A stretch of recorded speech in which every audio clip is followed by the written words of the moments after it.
Now let's take a look at how solid principles are implemented in one GitHub repository, open source repository called Monica Relationship Manager System, which is really popular on GitHub. It has 13K stars and it's a really big project with a lot of, so if you take a look at app folder and for example models, there are like account and then such amount of models, then contact, there's probably subfolder or not. So the amount of entities is pretty big. So that's how I judge the big project versus small project. It's not the database amount of records, but it's rather amount of entities to work with. So Monica is pretty complicated and complex, and I installed it locally. It's free on GitHub, and it's basically to manage your personal contacts. So contacts, then you can have journal, for example, and you can add your first journal entry by doing something you save, and then you have a journal. Journal may be related to some contact or to some personal event. So for example, you can click on some contact and then add a live event, add a note, add an activity, something you add, and then it becomes also a journal entry from what I remember. If you go to journal, yeah, it becomes a journal entry as well. So a lot of stuff land in a journal, and we will get to that in a minute. So what solid principles are inside of this project in the code? And you will see that not all solid principles individually need to be implemented for the project to become solid, and also not all the principles are strictly applied. Let's take a look one by one. Let's take a look at the most common example of single responsibility principle, and as we mentioned previously in this course, it's about controllers most of the time in Laravel. So if you have a dashboard with dashboard controller, let's take a look what's inside. So in the routes we have dashboard controller, and if we navigate to that, index looks like this. So we have an account, we get the account from the database, and then there are quite a few queries with number of contacts, last updated contacts, depths, change logs, and then it becomes the data array, and then that data array is passed to the view. And various pieces of that data are shown on, for example, number of contacts, number of activities, like this. So if you click favorite nodes or depths, you will have a lot of data here. So for the dashboard, although it looks like it's violating solid principle of single responsibility because it's responsible for a lot of data, but actually controller is responsible for getting the data and passing that to the view. A coincidence that dashboard is big amount of data. So you need accounts, you need contacts, you need a lot of stuff. So you can say it is a single responsibility to get the data, and for a lot of that data, a lot of hidden logic is here. So that controller might have been much longer if we don't use stuff like real and active, which are scopes in Eloquent. So one way to get the responsibility out of controller is to use some Eloquent features. You could argue that maybe, for example, this thing could be extracted into some kind of service or helper or something like that, and I would agree with that, but the developer decided to leave it in the controller. Same with depth. Quite a lot of things are hidden in Eloquent scopes. For example, Oat is an Eloquent scope. Actually, let's open it up, depth PHP model, and scope Oat, probably this one. So things like this, so scope due and scope Oat is one way of taking it off from the controller into somewhere. Now here we do have helpers. We do have several separate services or helpers in this case, and we will talk about that in a minute to get the data, for example, change logs or outboxes. And in here, instead of doing that in the controller, we just call the helper functions.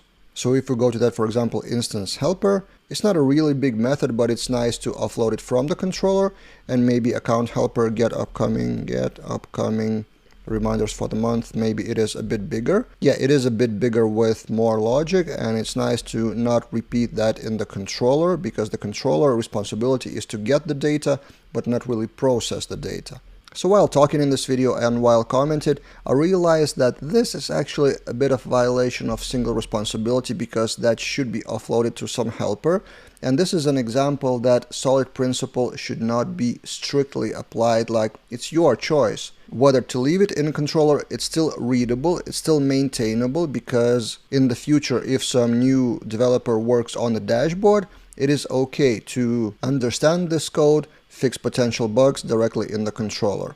A few things, however, are also offloaded from the controller. So have you noticed contact hash ID, contact get avatar URL, get initials? So those would have been, if it was in the controller, it would be quite a big feature. So for example, if we search for get avatar URL in all the project, it's quite a big feature. So where do we get the avatar from? It is Gravatar or photo or default or something like that. So to avoid that in the controller for every contact, we just call the method from the, from the model in this case. So basically from the controller, you need to offload some of the information processing to various places. It may be in the model, it may be in the helper, it may be somewhere else. But the controller should be responsible for getting the data from those places and passing that to the view. So dashboard is a good example. Also, I want to mention a difference between helpers and services, which are both used in this project. And the thing is, it's personal decision by you how to call such things. So you may call instance helper instance service, and that would be totally fine. So instead of doing that in app helpers, you could do it in app services and call it instance service. It doesn't really matter that much. It's not a strict naming of the classes because it basically provides you a service to the controller to get some data. Or maybe in this case, the thought of a developer, I'm not sure actually. Maybe the thought would be that helpers are to get the data, so get something, get changelog entries, get plan information from config, get something. And then services, as an example, there is a service called create activity. And there are quite a lot of services actually in this project in general. So if you take a look at services folder, there's account folder, then there's subfolder of activity, activity types, and a lot of services. And services in this case are responsible, for example, for validation of the activity.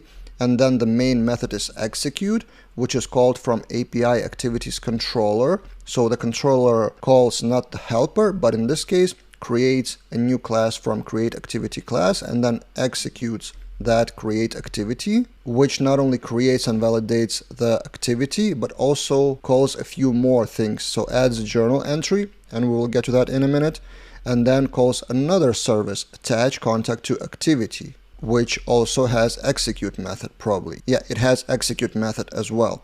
So the thing is, on this example, you can take a look at the GitHub repository.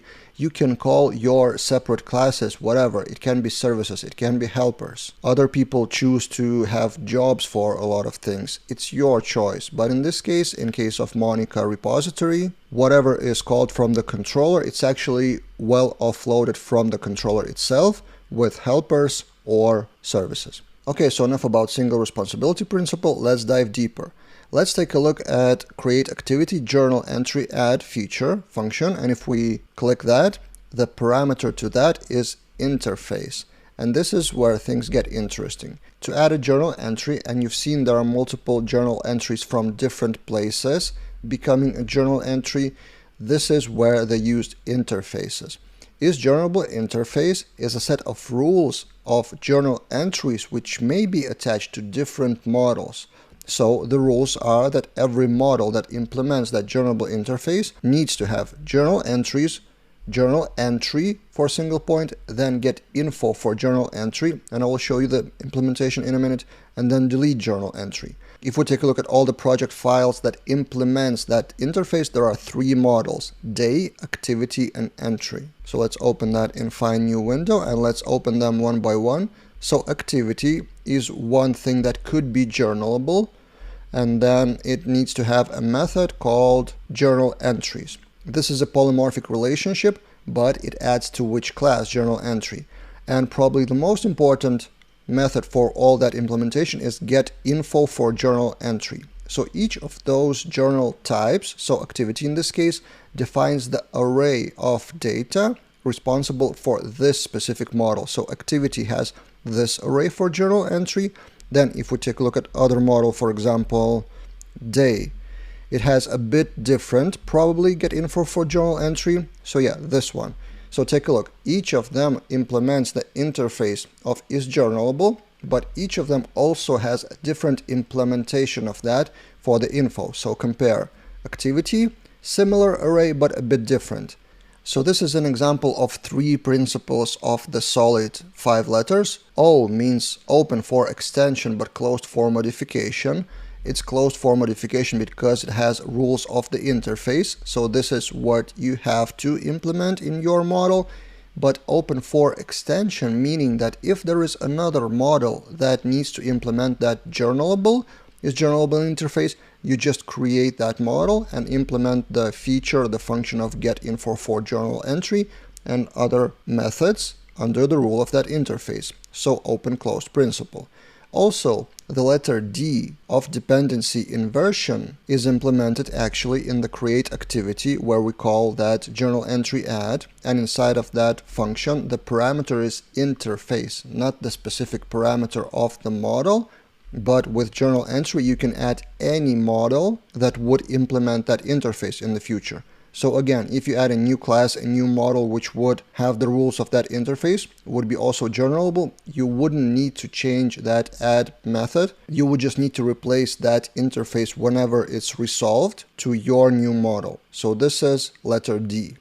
Now letter L with Liskov substitution principle. I would argue it's a bit of violation here of that principle. So let's take a look at activity array and day array. The array itself is a bit different, as I told you, and part of the principle of that Liskov substitution that you could substitute any class that implements the interface with any other class. And in this case, I'm not really sure it would not cause any errors if we substitute one class with other. Maybe in the future, if someone wants to add a day in the activity log or somewhere else, so replace one with another, the difference in that array structure may cause issues. Again, I'm not sure, but maybe what I would change here is add a strict rule of what keys of that array should exist. So in this case, in this example, we saw three examples of three letters, three principles, O, L, and D.